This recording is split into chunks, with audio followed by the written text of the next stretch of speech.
इस बार होली पर क्या है कुछ स्पेशल, और होली पे चंद्र ग्रहण है तो किस तरह का चंद्र ग्रहण है, और क्या होता है अंगारक योग। होली पर अंगारक योग भी आ रहा है, तो होली से संबंधित जो भी बातें इस समय की हैं वो सब मैं अपने वीडियो के माध्यम से आपको बताऊंगी। जय श्री राम दोस्तों, कैसे हैं आप सब लोग। सभी को होली की बहुत बहुत बधाई। दोस्तों रोज की तरह यदि आपको मेरा वीडियो पसंद आता है तो मेरे चैनल को सब्सक्राइब करें, वीडियो को लाइक करें, कमेंट करें और सब कुछ करें, शेयर भी करें। शेयर करने से आपका एक सत्कर्म होगा, क्योंकि अच्छी बातें स्प्रेड होनी चाहिए। तो सनातन से संबंधित, ज्योतिष शास्त्र से संबंधित जो भी बातें मुझे पता लगती हैं वो मैं अपने वीडियो के माध्यम से अपने फॉलोअर्स तक बताना चाहती हूँ।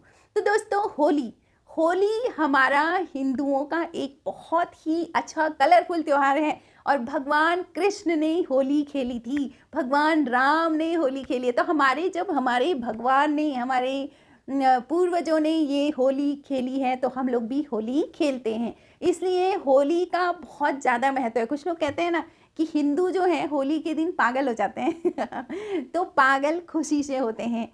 तो अपने त्योहारों को बहुत खुशी से मनाना चाहिए, लेकिन हमको पता होना चाहिए कि क्या है इसकी मान्यता, क्यों होली मनाई जाती है और क्या क्या होता है इस दिन और हमको क्या करना चाहिए। एक तो सिर्फ ये है जो हम बाहर देख रहे हैं, कुछ लोगों ने तो पेंट से भी होली खेलना शुरू कर दिया है, जो कि बहुत ही गलत बात है। आप किसी को कितना दुख दे देते हो उस दिन, जबकि उस दिन दुख देने का नहीं है, खुशी देने का है, होली मिलन है।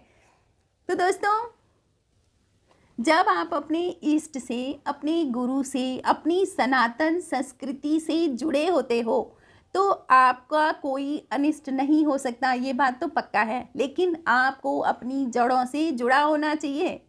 अपनी चीज़ों को छोड़ करके जब आप दूसरों पे जा रहे हो तो वही आपको आपका अनिष्ट करवा सकता है। इसलिए अपने इष्ट से, अपने गुरु से और अपनी संस्कृति से प्रेम करिए।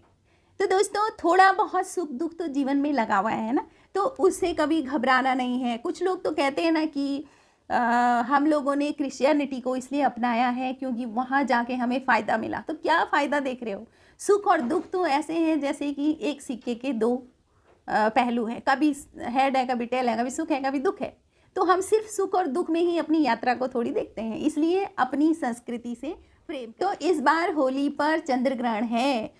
करीब करीब 100 साल पहले ऐसे ही योग पड़े थे, होली के दिन चंद्र ग्रहण पड़ा था। लेकिन उस समय क्या था, चंद्र ग्रहण खग्रास था, पूरी तरह से दिख रहा था। लेकिन इस बार का चंद्र ग्रहण भारत में दिखेगा नहीं, पाश्चात्य की तरफ को ये दिखेगा, पश्चिमी देशों में पर ये दिखेगा। तो इसका असर भी वही होगा। लेकिन चंद्र ग्रहण का असर यहाँ बिल्कुल नहीं होगा, तो ऐसे हो नहीं सकता है दोस्तों। आप मान लो ना, एक पानी है जो ठहरा हुआ पानी है, उस पर एक कंकड़ डाल दिया आपने तो वो तरंगें भले ही जो सेंटर होगा वहाँ पर थोड़ा ज़्यादा होंगी, लेकिन धीरे धीरे धीरे धीरे धीरे दूर तक भी वो तरंगें चलती हैं। तो ऐसे ही चंद्र ग्रहण का थोड़ा बहुत प्रभाव तो यहाँ पर भी होगा, लेकिन पूरी तरह से नहीं होगा। पाश्चात्य देशों में, पश्चिमी देशों में इसका ज़्यादा असर है। तो दोस्तों इस बार 25 मार्च को चंद्र ग्रहण है, और चंद्र ग्रहण का समय है सुबह 10:23 से दोपहर 3:02 तक है। भारत में नहीं दिखेगा, लेकिन इसका असर थोड़ा बहुत, ज़्यादा नहीं होगा तो थोड़ा बहुत असर तो यहाँ पर भी दिखेगा। क्यों, इसका जो बुरा असर होगा वो आने वाले 120 दिन थोड़ा मुश्किल के रहेंगे, और वो उन देशों के लिए ज़्यादा मुश्किल है, उन शहरों के लिए ज़्यादा मुश्किल है जो समुद्र तट के किनारे हैं। इसलिए उनके लिए ज़्यादा मुश्किल भरे दिन हो सकते हैं 120 दिन आगे के। दोस्तों 24 मार्च की जो रात्रि है उसको कहते हैं दारुण रात्रि, यानी कि वो है होलिका दहन की रात्रि। और वो ही रात्रि है कुछ पाने की। जब हमें कुछ पता होता है ना, तभी हम उसका उपयोग कर सकते हैं। होलिका दहन किया, थोड़ा सा ढोल नगाड़े बजाए, जो आग जलाई, थोड़ा नाचे गाए, खाया पिया और घर आ गए। कुछ लोग तो दारू वारू भी पी लेते हैं। तो दोस्तों इतना नहीं है, जो है ना वो इतना महत्वपूर्ण है, और वही मैं आज अपने वीडियो के माध्यम से आपको बताऊंगी कि होलिका दहन की रात्रि कितनी महत्वपूर्ण है और उस रात्रि का कैसे लाभ लेना चाहिए। दोस्तों हमारी सनातन परंपरा में ध्यान और मेडिटेशन एक बहुत ही ज़्यादा महत्वपूर्ण चीज़ है। हमारे जितने भी ऋषि मुनि हुए हैं उन्होंने ध्यान साधना से, मेडिटेशन से बहुत कुछ पाया है। लेकिन मेडिटेशन करने के भी कुछ कुछ समय ऐसा होता है कि उस समय अगर आपने मेडिटेशन कर दिया तो रिज़ल्ट कुछ और होते हैं। इसी तरह से 24 तारीख 24 मार्च की जो रात्रि होगी उसको दारुण रात्रि कहते हैं, और उस रात को मंत्रों से कीलक हट जाता है। कीलक लगा होता है तो मंत्र के देवता तक मंत्र का पहुंचना थोड़ा मुश्किल होता है, लेकिन उस रात्रि को कीलक हट जाता है तो आप जो मंत्र का जाप करेंगे ना, वो मंत्र का जाप सीधे मंत्र के देवता तक पहुंच जाता है। इसलिए उस दिन क्या करना है, किसी एक मंत्र को लेकर के मंत्र का जाप करना है।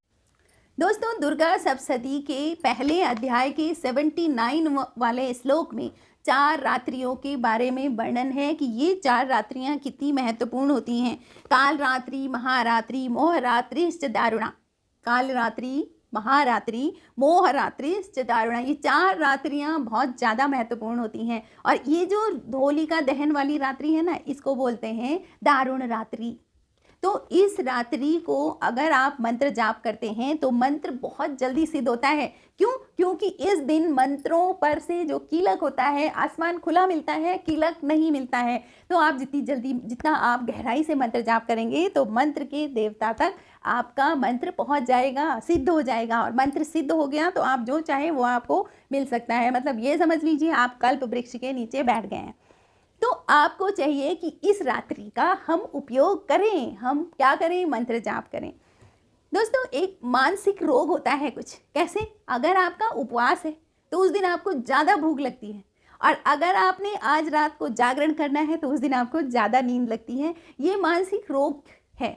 लेकिन अगर आपका संकल्प दृढ़ है, आपने एक दृढ़ संकल्प ले रखा है कि नहीं मुझे ये करना है, तो आप कर सकते हो। हाँ, अगर आपको नींद ना आए उसके लिए क्या है कि बहुत हल्का भोजन करें। मतलब सूर्यास्त के बाद कुछ ना खाएं, जितना भी हल्का फुल्का खाना है सूर्यास्त से पहले खाएं। उसके बाद लिक्विड डाइट लें, पानी पिएं खूब, तो आपको निंद्रा नहीं आएगी। और आप कोशिश करें कि उस रात को आप मंत्र जाप करें, अपने मंत्र की सिद्धि करें। जो भी मंत्र आप जपते हैं, चाहे वो मंत्र आपने गुरु से लिया है या फिर आपने सिंपल सा साधारण सा मंत्र है, आप राम नाम का मंत्र है, उसी को जपो। उसी से आपको ऐसी चीज़ें मिल जाएंगी कि आपको यकीन नहीं होगा कि ये सब कैसे हुआ। तो इसलिए उस रात्रि को मंत्र जाप करें और उसका लाभ लें।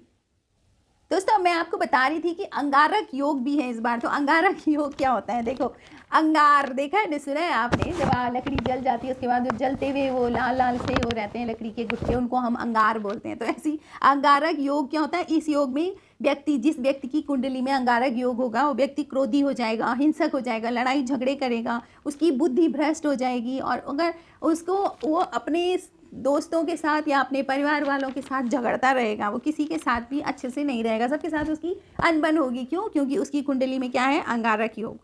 तो इस बार कहते हैं कि होली में चंद्रग्रहण तो है ही है, साथ में अंगारक योग भी है।